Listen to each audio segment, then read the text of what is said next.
Hello, and welcome to People Like Us. How much do most of us know about the daily lives of our ordinary, unsung fellow members of society? What would it really be like to be a farmer, a doctor, a soldier, a teacher, an artist, a postman? Well, it would be incredibly tiring. So in People Like Us, we'll be looking at people with just one of these jobs and following them through a typical day. Thursday. We'll be meeting real people, not actors. Though, of course, I don't mean to imply by that real people can't act. Merely that actors aren't real people.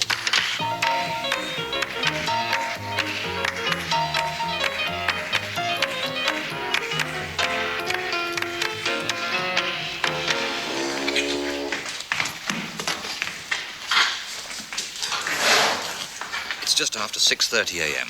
on a cold, wet morning in January. Most other people around here are tucked up in a warm bed. Interesting. But that's another story.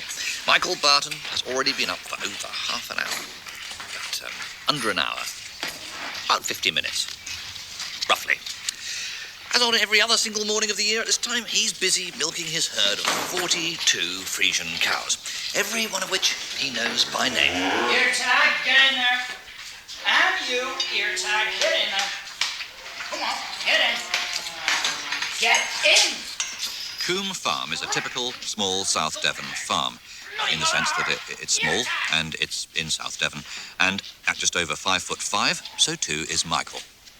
The Bartons have farmed here for over 2 generations, 4 in fact, and there seems never to have been any question that Michael would carry on the family tradition. I always knew that one day I'd take over the farm. As a young boy, didn't you ever want to leave home and do something different, see some of the world? I used to go to Exeter regularly. Right, if you'd been born into a different family, a non-farming family, what do you think would have happened? Oh, I think Mother would have been bloody furious if she found out. Bloody furious. Yes.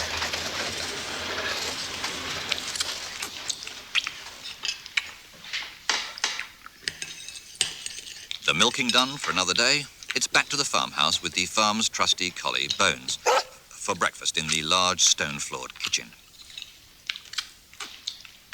Michael has been married to Jane for 25 years, but they haven't spoken for the last 5 since they ran out of things to say to each other. I got up one morning and I couldn't think of nothing to say to her like. And her never noticed, so I was just carried on like it. I never could think of nothing to say to me.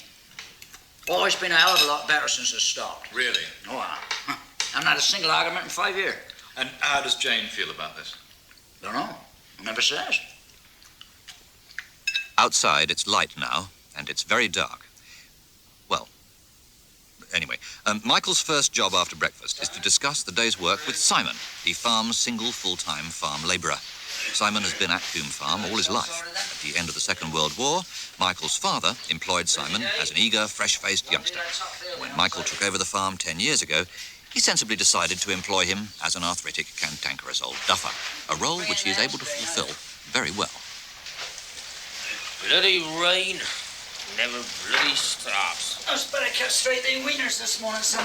No bloody good castrating wieners where it's raining, is it? I can't leave it much longer. Never castrate wieners where it's wet. This afternoon, I can finish that fencing up top field. Best leave the bloody wieners till it's dry. Let's get feet up before it goes dark. Bloody rubbish. Castrating bloody pigs in bloody January.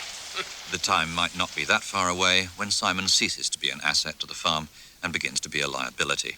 And this will present Michael with a complicated and delicate human problem, and he's already begun to think about how to approach it. Sack the bugger. Really? What, after 42 years of loyal service? Yep. I would have thought that would be a very difficult thing for you to do. Nope. Have you thought about how you might be able to cushion the blow? Probably have a few beers first, like, you know. If you talk to most farmers in the country, it'd take you a hell of a long time, but even if you talk to just a few of them, they will tell you that there's no such thing in farming as a day which goes according to plan. Now, the first of the unforeseen alterations to today's schedule has just arrived in the shape of Jeff Adams, the vet, and it's not even 10 o'clock. In fact, it's 8:45. Bones is clearly pleased to see him. Hello there. I don't know you, do I? No, I meant him. Hello, Roy Mallard, people like us. No, never heard of you. You haven't seen Michael around, have you? I think he's in there castrating some pigs. What, in January? Must be bloody mad. And it's raining. The vet's day, too, isn't going according to plan. Following the cancellation of a call-out, he suddenly got an hour free, so he's come to castrate some bullocks. A problem for Michael because he doesn't want any bullocks castrating. Jeff's been coming to Coombe Farm as a vet for the last 10 years, except for 1 year when he was going through some personal problems and came as a North American Indian. What changes has he seen in the farming way of life during this time? I wondered. Well, I think that as a vet, I'm able to give much more help to Michael than I was able to give to his father. Why is that? Well, his father was a miserable old sod. Yeah. He hated me. I see. But isn't it true that there is a paradox at the heart of your job, and indeed everywhere in farming? Well, again, you see, there used to be. But these days, with careful vaccination, it's very, very rare indeed. What? There was a case a few years back of a farmer near Newton Abbot who thought he might have a paradox in his sheep, No, but it look- turned out that they'd been eating early clover. No, what I meant was that on the one hand, your job is dedicated to the health and well-being of animals, but on the other hand, all the animals that you spend your time treating end up dead anyway. Yes, okay. I did have some bad luck in the early part of my career, but I mean, since No, then, I mean that things have- all animals on all farms are bred to be slaughtered. Doesn't that put you in a rather odd position professionally? Oh, I see. Well, I think I take a philosophical view of things. Why, though? Well, I think I probably had a reasonably secure childhood. You see, my point is that those Pigs. Pigs, yes. Those pigs over there have absolutely no idea about if, when, or how they're going to die. I mean, you might as well say that if I was a doctor and you were ill, there'd be no point in me treating you because you'll eventually die anyway. But that's different, isn't it? Human beings aren't bred to die. Oh, James Dean was. Yes, but I mean, in general, human beings aren't put here simply to die, are they? No. What are we put here for, then? Well, I don't know. I don't either. Christ. Blimey. So, you've never been tempted by the idea of farming yourself? Well, I was very keen. Yeah, very keen on being a farmer as a small boy.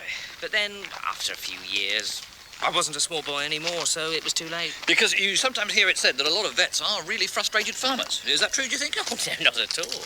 The thing is, you see, as a vet, I can go home at the end of the day and I can completely forget about what I do for a living, which is wonderful. Yeah. It can make the next morning a bit hairy, of course, and I've been arrested once or twice, but it's something that a farmer, you see, can never do. I mean, he's tied to his farm, isn't he? 24 hours a day. Yes. And he's got to be prepared for constant demands on his attention. Right, yes, it is. It's a bit like having a baby, really. Yes, it is. With the one exception that there's no danger of having a farm if you get drunk after a party. No. But otherwise... Otherwise, yes. I mean, someone like Michael, you see, I mean, he can never leave the farm. Not for a moment without worrying about those, Cows. Yeah, those cows over there. You're suggesting that farming is a great deal harder than it perhaps looks. Yes, I know that's what I'm suggesting.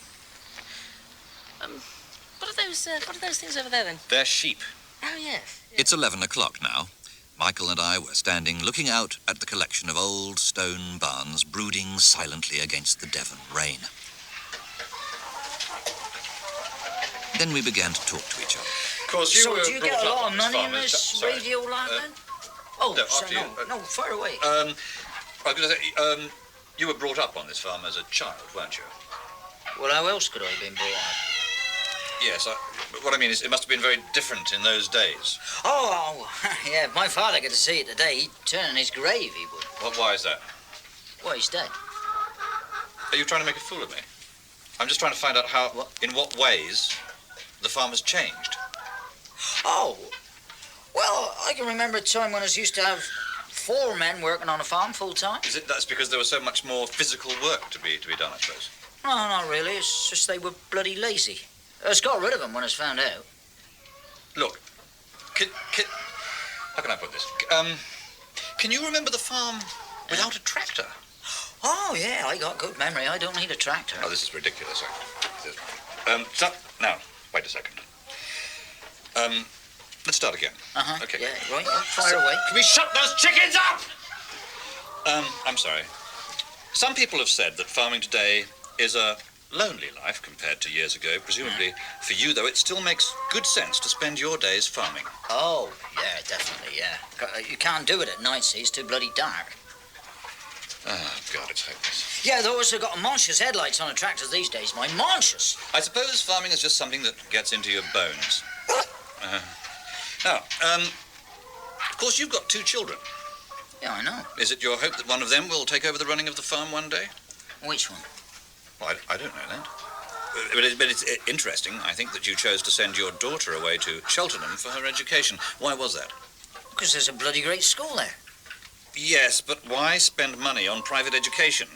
Well, they won't let you in unless you do. The 2 children in question, Neil and Maureen, now lead radically different lives from those of their parents. Neil, the younger, was sent to Yeovil to study at agricultural college, only to find that there wasn't an agricultural college at Yeovil. So instead, he joined the RAF and has spent the last 4 years living and working as a navigator in Oslo, although his posting was to the Cayman Islands. Maureen, the elder, discovered a love of dance at Cheltenham and, after a few difficult years back in Devon as a New Age school crossing attendant, has now achieved her ambition and is currently touring with the London Contemporary Dance Company. And it's on Maureen that Michael Barton's hopes of continuing the family farming tradition at Coombe Farm are pinned. And as luck would have it, London Contemporary Dance were appearing at Plymouth Theatre Royal when we were recording this programme.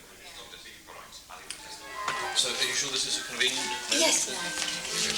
Perhaps if we just come over here and we won't be interrupting anybody. So, life on the farm, is that still a field to you? No. I don't really see myself going back. No. Not now. Right. No, really not. See, I just don't think farming could offer me what modern dance offers me. Such as? Well, the emotional intensity, the freedom of expression, the costumes. Yes, but your family has farmed Coombe Farm for 90 of the last 100 years. 90 of the last 200 years. Oh, I'm sorry, I didn't realise that.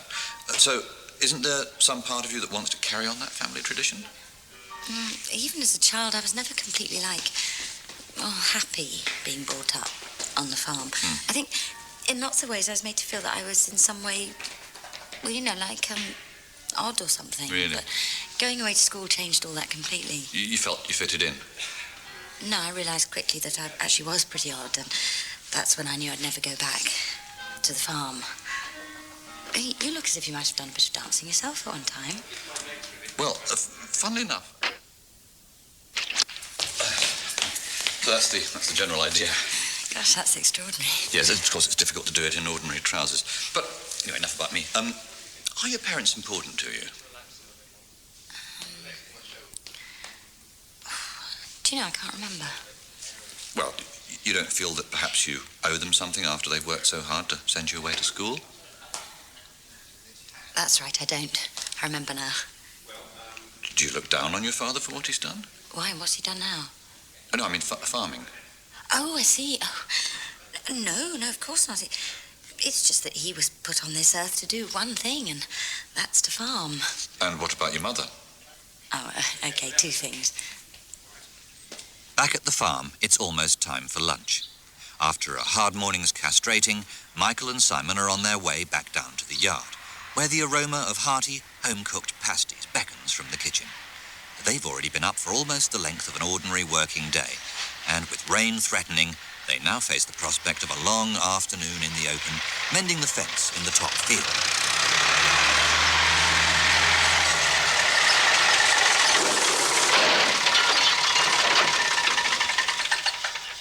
Bugger. And fixing the brakes on the tractor. So, lunchtime comes as a much-needed break for weary bones. But for Michael, there'll be little chance of genuine relaxation, because Geraldine Wills, the farm's accountant, is coming for a working lunch. So, what's it look like then? Well, it's a pasty, isn't it? No, the money and that. Oh, well, I'm afraid it doesn't look good, Michael. Huh? It doesn't look good. Unless we get some celestial intervention between now and the end of the financial year, I think there's going to be real difficulty meeting the interest payments on the capital borrowing alone. Well, it's better apply for some of this bloody celestial intervention than honest. Another set of bloody forms, I reckon. It's becoming apparent that this is more than just a routine visit for Geraldine. I'm afraid we've already applied for everything we can apply for. This is more than just a routine visit for me. Well, you don't think I'll be seeing a profit this year, then? Well, of course, you can see whoever you like, Michael, but I really think the time might have come to consider generating some money through disposal of a capital asset. Simon? No, I was thinking of a fixed asset. Well, I could get him fixed. No, I don't think you've quite grasped what I'm trying to say. Why not? Well, I think you're probably quite slow on the uptake. What do you mean by that? What I'm suggesting to you is that it might be time to consider a substantial change to the way in which you look at the farm. Eh? I don't think there's much more scope for small-scale economies. You've already cut a lot of expenses back to the bare bones. So we're left really with the prospect of selling off some of the land itself. It's a very difficult moment for Michael, the moment that most farmers dread. Sorry, do you mind? Sorry. Look, it won't be long before Simon's too old to carry on working. And when that happens, you'll have to make a decision. Sack the bugger. Yes, but when that happens, Coombe Farm will be too big for one person to run. And rather than employ a younger man at a higher wage, it might make a lot of sense to reduce your acreage and run a leaner, more efficient unit. Well, how much land would I have to sell? Well, that's your decision, of course, but let me see. A 400-acre farm at present. Well, to really establish a healthy financial platform, I'd say we're talking about disposing of as many as 100 acres. Well, as many as 100, huh? Well, that's 100. Well, all I'm suggesting is that you give the idea some consideration. Talk it over with Jane. Who? After lunch and thoughts of the future, it's up to the top field and the hard, physical business of fencing, with Simon holding the sturdy wooden stakes upright, whilst Michael bangs them into the hard winter earth with a heavy iron bar. Ow! You bit your hand. Hold on straight. Anyone with romantic notions of what life on a farm is like would be well advised to be up here this afternoon, as the rain starts to sweep again along the contours of the valley side, Hold on and straight. the afternoon light already weakens. And it's only January. Oh, sorry, Bones.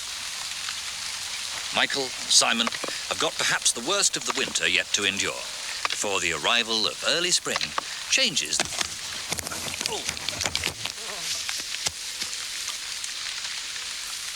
He doesn't look very well, does he? Alan Whitman has been principal of Devon's renowned Ugborough College of Agriculture for the last 8 years. He's spent his whole life in agriculture. Well, at least he will have done when he dies. I asked him what qualities people needed if they are thinking of going into farming today. What qualities do people need if they're thinking of going into farming today? What people often can't accept is that farming is a business, like any other business. Well, I was going to say, your office here looks more as if it belonged to a financier than someone who's involved in the agricultural world. You know, what with the personal computer over there. Where? Over there. Oh, yes. You see, farmers these days have to... Excuse me, Alan. Have you been to the goats this morning? No, carry on. Thanks a lot. Bye. Bye. See, farmers these days have got to be entrepreneurs and accountants, as well as being miserable and mean. Well, that being the case, what sort of people can farming hope to attract? Well, interestingly enough, we've recently carried out a major survey of our intake over the past 5 years, and we were very surprised by some of the results. Why? Well, we weren't expecting them. See, for instance, we found that nearly 60% of our intake is from social groups A2 and B1, whilst the other 40% were from Plymouth. And that's unusual. See, we also discovered that 44% of our students come from a family already involved in farming. Really? Yes, the Luscombes from near Totnes. What about the number of males in relation to the number of females? Well, that does go on, yes, but there's not much we can do about it. You see, we found that of the 72% of our students who drove clapped-out old minis with young farmers do-it-in-their-wellies stickers in the back window, a staggering 84% of them did. Well, no wonder they were staggering. The other 60% had badly misunderstood the sticker and had had to buy new wellies. Sorry, Alan, you haven't seen the silage anywhere, have you? No, sorry. Okay. Back at Coombe Farm, the light is fading as Michael, Simon and Bones make their way back down to the farm, the fencing completed. It's coming up to 4:30, and ahead of them lies the evening milking, a final feed for the cattle and pigs, and some sheep to castrate if there's time.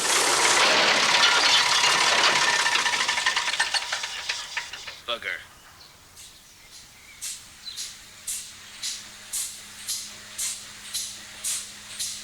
Do you think you'll still be doing this in 10 years' time? Bloody well hope not. I've got to get down to pubby 8:30. I've got a dance match. Have you ever imagined yourself doing anything other than farming? Sometimes I imagine I'm being massaged by this Amazon with big thighs and monstrous knots. So, as the rain closes in on another Devon evening, we find ourselves pondering this irony. We live in a society which lionizes its bright young entrepreneurs, its media personalities, its dentists. But where would we be without our farmers? Point the usual, Barry. What do I usually have? I can't remember. No, I can't. Oh, so I have something different then. Ah, just as well, innit? Yep. By 8 o'clock, it could be the middle of the night, if it wasn't 8 o'clock. A blanket of dankness and coldness has fallen around us. Well, actually, it's been dank and cold all day. It's a blanket of darkness which has fallen around us. Anyway, the bar of the Pig's Nose, though, boasts a massive, roaring darts match, thank goodness, and a fiercely contested open fire. No, hang on a minute. Anybody waiting? Yes, thanks. What sort of... Better, please, Les. I'll have a pint this time. You had a pint last time. Yeah, no, I'm just saying I'll have a pint this time as well. If anyone knows the tight-knit local community well, it's Edgar and Liz Hine, who have run the Pig's Nose in Woodley for 20 years. In fact, though, everyone knows the local community well. That's why it's tight-knit. Of course, years ago, like, most of the people in this pub would have been involved in farming. And what are they involved in today? Darts. Right. But, I mean, what do most of them do for jobs? Well, Barry over there, he's an electrician and he does building light in his spare time. Les is a driver. You know, if you're goods and that. Yeah, and he does building light in his spare time. Aye.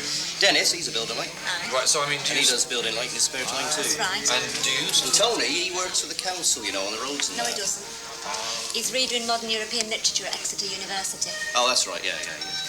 But do you still... He does building work in his spare time, too. He does. Yes, right. So, I mean, do you still think of this as a farming community? Oh, yes. I mean, for a start, on this plot of land here, we're surrounded by farmland on all three sides. Yes. Don't you mean on all four sides? No, we've only got the three sides. I see. Now, Bill Kurzweil at the Queen's Head over at Modbury, he's surrounded on 7 sides. There he is. Right. Look, perhaps I could... I mean, what kind of bitters do you... 2 pints of 5X, please, Liz, if you got a moment. Do you need new glasses? Sorry, 2 pints of 4X. 2 pints of 4X. With the darts match reaching a tense and interesting phase in the corner, I'm gonna go now. I'm leaving now. Don't stop. I was keen to ask Edgar and Liz what they remembered about Michael and his family 20 years ago. I was also keen to ask them whether they could serve me some kind of a drink, even if it was only a small glass of tap water or anything. Oh, yeah. Yeah, I remember old Mr. Barton very well. He used to sit in that seat over there with old Fred Brooking. Old Fred Brooking used to get very annoyed about that. Yeah, well, he did look a bit peculiar, like everyone used to say so. Old Mr. Barton used to come in every Thursday night, didn't he? Regular as clockwork. Yeah, that's right, yeah. And every other night. Yeah. That's right. That's his picture on the wall, look. Really? Where? There. But it looks to me like... Well, I mean, it's a pig, isn't it? That's right, yes. It's his picture of a pig. He was very fond of that picture, he was. And the pig. That's right, yeah. Old Fred Brooking used to reckon that's why he took a picture of it. Yes, right. What I wanted to ask, do you remember Michael Barton back in those days? Oh, yes, we do. Oh. Now, Michael, he used to sit at the bar where you're sitting, except he used to have a drink with him. Really? Yes, and he used to talk for hours and hours and hours about the plans he'd made for the farm when he took it over. Like most farmers' sons, I expect. Well, yeah, except his plan was to keep it exactly the same. As boring as hell. Yes. Anyone waiting? Right, look. If people think that being a vet's hard, it's nothing compared to being a farmer. People don't actually think that being a vet is hard, do they? Oh. Those your best shoes? No. Oh. Why? Oh. Today's ultra-efficient, high-tech farming industry is operated by a relatively small number of perhaps relatively lonely people. A mere skeleton of the... a mere skeleton of the workforce which it nurtured only 100 years ago. The reality of farming is very different from the image we tend to get of it from things like, that thing on Tuesdays and Thursdays at 7 o'clock. Oh, yes. Yeah, what's it called? You didn't see it on Tuesday, did you? No, I'm afraid I don't watch it. No, neither do I. It's rubbish. Well, what's that one with the blonde hair called? Kathy. Yes, that's right. Perhaps there was a time when we were all much closer to the seasons and rhythms of the natural world, which are still the farmer's reference points. Many of us may have forgotten that these rhythms can be as punishing as they can be enriching. Join us again next week on People Like Us, when once again, people like us will we'll be looking at some more people like us. Roy Mallard would like to give a special thank you to Chris Langham and also to Christian Rodsker, Dan Strauss, Alice Arnold, Kim Wall, Robert Bathurst, Kay Stonham and Cyril Jenkins. The programme was written by John Morton and produced by Paul Schlesinger.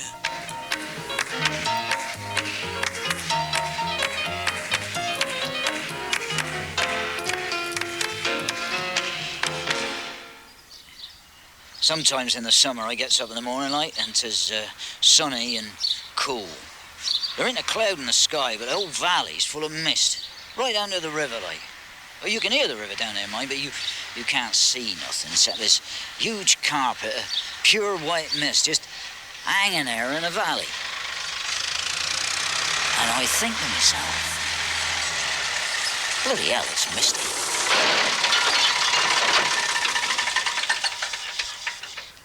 Bugger.